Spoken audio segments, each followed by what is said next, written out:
За одним столом руководство республики, министры и главы муниципалитетов, а также гость из Москвы, заместитель министра экономического развития России Сергей Назаров. Совещание посвящено исполнению мероприятий так называемой пилотной программы устойчивого развития предприятий энергетики и жилищно-коммунального хозяйства. Хотел бы огромное спасибо и благодарность сказать Сергею Макарычу, что сегодня он вовлечен во все наши вопросы республики. Очень важные. И для нас это очень большое имеет значение. Два блока вопросов, требующие нашего пристального внимания. Это первое — наведение порядка в сфере энергетики и ЖКХ. Мы должны добиться прозрачности в расчетах, решить системные проблемы задолженности, выстроить эффективную работу с потребителями.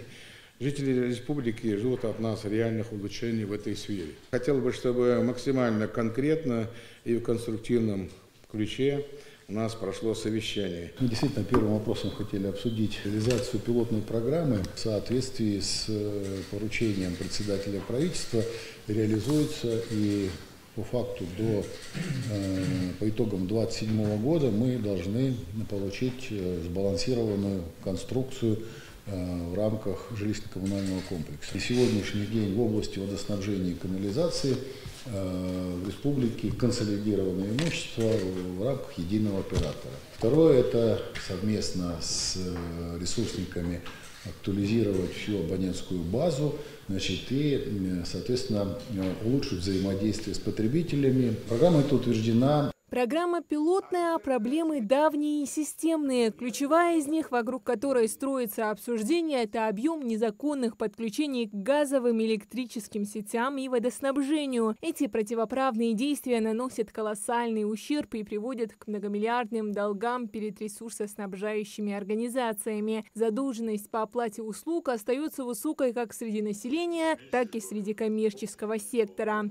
Эти показатели касаются всех видов ресурсов с точки зрения сбора платежей. Это вода, тепло, энергоснабжение, газоснабжение.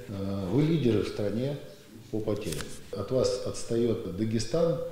Там, если потери 49%, по-моему, то у вас 56%. Других таких энергосистем в стране нет. По итогам докладов Минэнерго и ресурсоснабжающих организаций даются соответствующие поручения для осуществления мер по повышению платежной дисциплины в сфере энергетики и ЖКХ. Все параметры, которые отражены в программе, это речь идет о увеличении сбора, это речь идет о снижении потерь, о снижении аварийности в сетях. Собственно говоря, все эти показатели так или иначе отражены в данном документе. Целевая задача их достигнуть, прийти к решению тех задач, которые мы наметили, или точнее, которые намечены председателем правительства, обозначены в нормативном документе. Таким образом, в республике дан старт масштабной кампании по наведению порядка в коммунальной сфере. Глава региона подчеркнул, что эта работа должна быть публичной и сопровождаться разъяснительной кампанией среди населения. Хадиджа Ивлоева, Султан Магушков, Магаз 24.